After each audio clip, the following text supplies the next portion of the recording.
as parents, we want to do whatever we can to protect our children in any way. And so, 3.5 years ago, when my, at the time, 3-year-old had an anaphylactic to eggs and peanuts, and at the hospital we found out she was anaphylactic to Benadryl, and we almost lost her. It was really a scary situation, and it really was life changing in so many ways. But now having an allergy, a food allergy child, we had to live a lot differently, and just had to really be informed and take extra precautions at the grocery stores, or if we went out to eat as a family.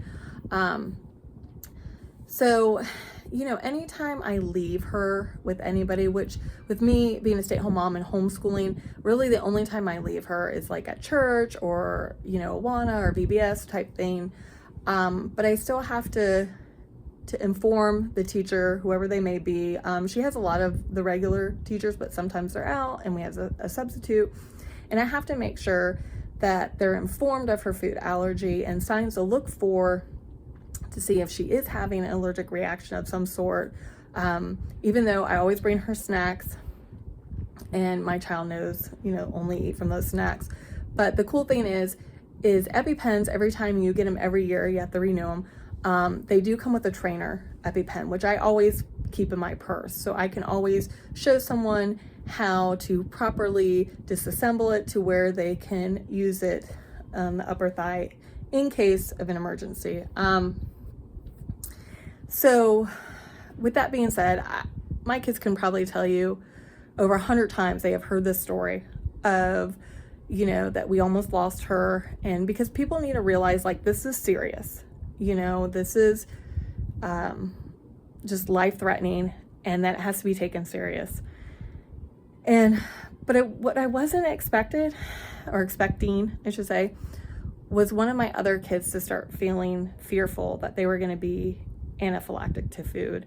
Didn't even cross my mind. And as much as I would love to go back and sit down and have that conversation, I didn't. And as parents, we fail. We make mistakes.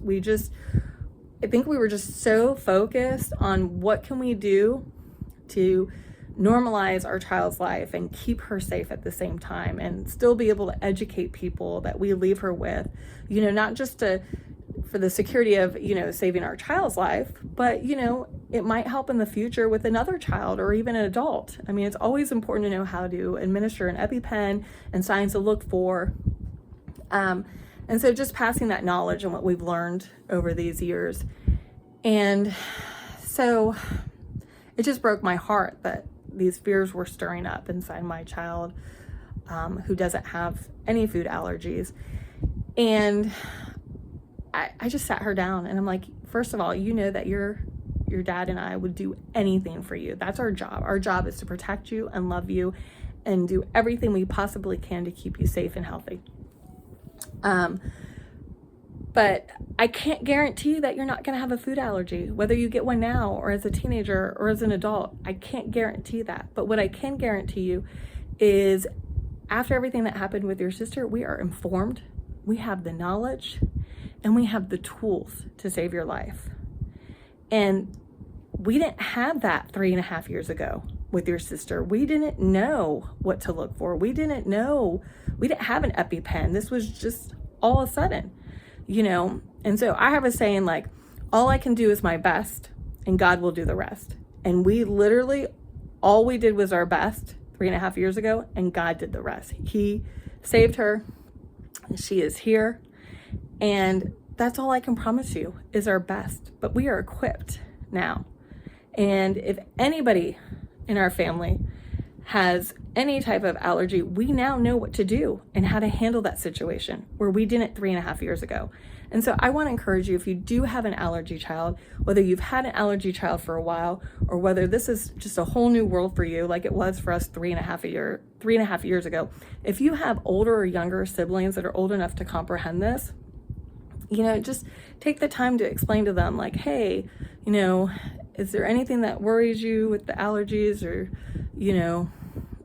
with your siblings' allergies? I don't know, just approach it and just let them know, like, listen, we are informed and we are trained and we have the tools now. to just help you in any way that we can, and we will.